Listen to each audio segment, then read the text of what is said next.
going to be reading to you from Exodus 15, verses 22 and following. And it says, Then Moses made Israel set out from the Red Sea, and they went into the wilderness of Shur. They went 3 days in the wilderness and found no water. When they came to Marah, they could not drink the water of Marah because it was bitter. Therefore it was named Marah. And the people grumbled against Moses, saying, What shall we drink? And he cried to the Lord, and the Lord showed him a log, and he threw it into the water, and the water became sweet.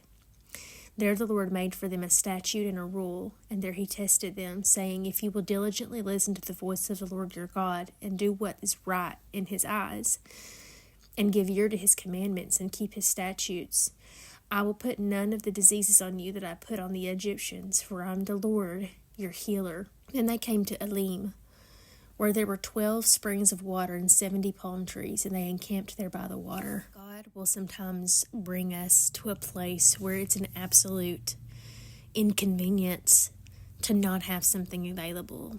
Like, this is the worst scenario, to not have water. You're in the middle of the desert.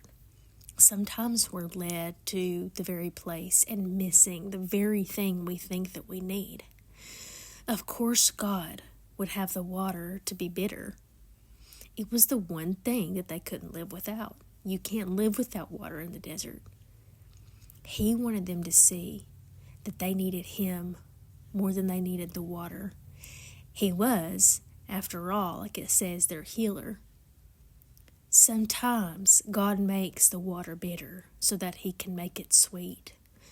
And when we're met with a problem, it's not that God can't rescue us from our problems, but it's that it's necessary that we go through them.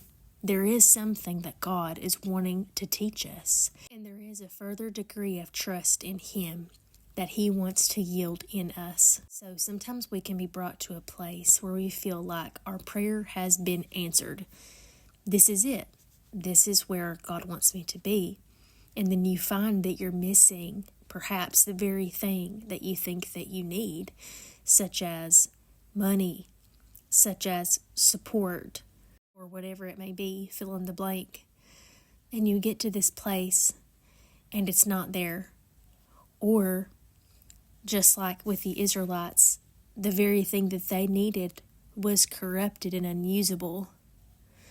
But God redeemed it, and he showed them that he would be the one to redeem and to provide what they needed and to trust in him.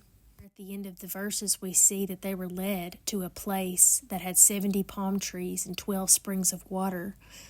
God not only provided them with water that they could drink, but he provided them with an oasis.